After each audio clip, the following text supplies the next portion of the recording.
আপনারা দেখছেন একুশে টেলিভিশন।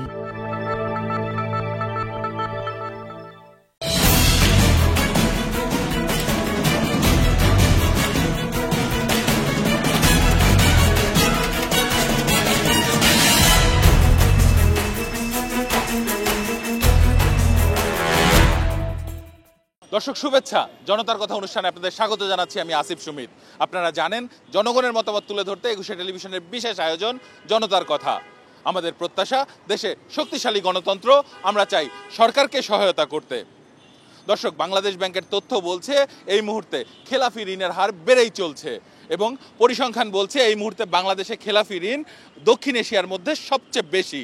মূলত এই খেলাফি ঋণটা কাদের কাছে রয়েছে এবং সেটি আদায়ে সরকার কি ব্যবস্থা নিতে পারে, কি মনে হয় আপনাদের? আমাদের মনে হয় যে সরকার যে ঋণগুলি যে রয়েছে, খেলাপি ঋণ যাদের কাছেই আছে, এটা সম্পূর্ণ ওদের থেকে আদায় করে নেওয়াটাই আমরা সবচেয়ে ভালো মনে করি। খেলাপি ঋণের কারণে তো আমাদের দেশ উন্নয়ন বাধাগ্রস্ত হচ্ছে। যা স্থাবর অস্থাবর সম্পত্তি আছে ওগুলো ক্রোক করে নেওয়া উচিত এবং আমি মনে করি ওনারা অনেকটা দেশদ্রোহী। যারা খেলাপি ঋণ নিয়েও দেশের বাইরে টাকা পাচার করে ওরা তো দেশদ্রোহী, ওদেরকে গভর্নমেন্ট দেশদ্রোহী হিসেবে ডিক্লেয়ার করা উচিত। 100 দিনে আপনার এই 16 বছরের সমস্যা দূর হবে না।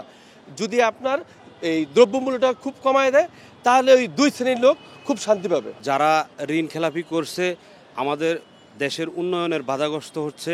এই বাধাগ্রস্তের জন্য খেলাপি ঋণগুলা কঠোরভাবে ভালো একটা সিদ্ধান্ত নিয়ে ভালোভাবে আদায় করা দরকার একান্তই, তাহলে দেশের উন্নয়ন হবে। তাদের যে স্থাবর অস্থাবর যত রকম সম্পত্তি আছে সব বাজেয়াপ্ত করে, সব সেল করে ঋণ অ্যাডজাস্ট করা হোক, তাহলেও কিছুটা টাকা আসবে এবং ব্যাংকগুলি তাদের তারল্য কিছুটা হলেও পাবে। এটা দেশের মানুষের অর্থ, এটা এই টাকা অন্যখানে যাতে চলে না যায় সেই জন্য কঠোরভাবে এটা করে আনতে হবে। ব্যাংক ম্যানেজারের দরকার, যে ব্যাংকের ম্যানেজার কোটি কোটি টাকার মালিক কেন হলো? এই ঋণ খেলাপি দিয়ে 10 লাখ টাকা দিয়ে 5 লাখ টাকা 2 লাখ টাকা হে মালিক হয়েছে, একটা ব্যাংক ম্যানেজার মালিক হয়েছে, ঠিক না? এটা তার দুর্বলতা। সবার আগে ধরতে হবে হচ্ছে যারা ঋণটাকে অনুমোদন দিল, ঋণটা কেন অনুমোদন কেন পাইলো। আমার জমি দেখাইলাম, আমি সাভারে আমার 100 বিঘা জমি আছে, কিন্তু সেইখানে তারা সরজমিনে যায় নাই। তারপরে আমি যে ডকুমেন্টস দিছি সেই ডকুমেন্টসগুলো তারা করে নাই, ভেরিফাইড করে নাই, যার ফলেই কিন্তু এই সমস্যাগুলা ঋণ খেলাপিগুলো হয়েছে। বাংলাদেশ গভর্নর বর্তমানে যিনি আছে উনি প্রত্যেকটা ব্যাংকের 1 টাকা থেকে হাজার হাজার কোটি টাকার লেনদেনের সম্পর্কে উনি অনেক ভালোই জানে। তো ওনার থেকে পরামর্শ করে আমাদের বর্তমান যে সরকার আসবে বা আছে তারা অন্তত এই ঋণ খেলাপির বিষয়টা একটু খেয়াল করে দেখবেন। আইন প্রয়োগকারী সংস্থা এখন যারা বর্তমানে আছে তারা কঠোর ব্যবস্থা নিয়ে তাদের কাছ থেকে টাকাগুলো উদ্ধার করে আমাদের রাজস্বে ঢুকাইয়া দেওয়া উচিত। ধন্যবাদ আপনাকে। দর্শক, আপনারা শুনছিলেন সাধারণ মানুষের প্রতিক্রিয়া। তারা বলছেন খেলাফি ঋণ আদায়ে সরকারকে আরও কঠোর হতে হবে। মূলত এখন আমি দ্বিতীয় যে প্রশ্ন রাখতে চাই সেটি হচ্ছে, সরকারের পুলিশ সংস্কারে যে কমিশন গঠিত হয়েছে তারা বলছেন যে এই আগামীতে পুলিশ ভেরিফিকেশনের রাজনৈতিক প্রথার যে বিবেচনাটি রয়েছে সেটি আসলে বাতিল করা হোক। মূলত সাধারণ মানুষ কি মনে করছেন যে পুলিশ ভেরিফিকেশনের রাজনৈতিক প্রথা বাতিল করলে কি কি সুবিধা থাকবে? পুলিশের ভিতরে অনেক রকমের অভিযোগ আছে, পুলিশ বাদ দিয়ে অথবা পুলিশের ভিতরে যারা সততার সহিত যারা চাকরি করে এদেরকে আলাদা প্রশিক্ষণ দিয়ে তাদেরকে দিয়েও একটা করা যায়, আরও ভেরিফিকেশন করা যায়, অথবা আলাদা জনগণকে সম্পৃক্ত করে তারপর তাদেরকে একটা প্রশিক্ষণ দিয়ে তাদের দিয়েও ভেরিফিকেশন করা যেতে পারে। আমি মনে করি পুলিশ ভেরিফিকেশনটা না থাকাই উত্তম, কারণ আমার প্রত্যেকটা নাগরিকের এনআইডি আছে, এনআইডি যখন হয়েছে তখনই তো আসলে এটা ভেরিফিকেশন হয়ে গেছে। রাজনৈতিক বিবেচনা যদি থাকে তাহলে যারা রাজনীতি করে তারা অযোগ্য হলে অনেক সময় ওই বিবেচনায় সেটা পেয়ে যায়। পুলিশ ভেরিফিকেশনটা না থাকলেই ভালো, এটা না থাকাই বেটার। এটা থাকলে জায়গায় জায়গায় রাজনীতির সমস্যা হইব, ঘুষের ব্যবস্থা হবে, সব কিছু হবে এটা থাকলে। অনলাইনে আবেদন করো, আপনার কমিশনারের কাছে যাও, থানায় যাও।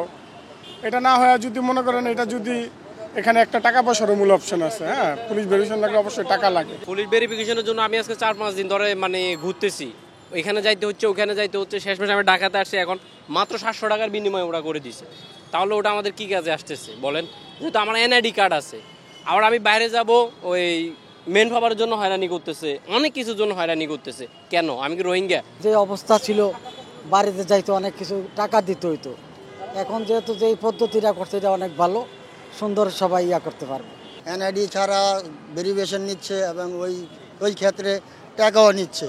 তা আমরা চাই না যাতে এই এনআইডির মাধ্যমে আমরা যে এই সুবিধাটা যায় পাওয়া জায়গা। কোনো দরকার নাই, আমার আইডি কার্ড আছে, আইডি কার্ড চেক করে দিছে, পাসপোর্ট আছে, দ্যাটস এনাফ।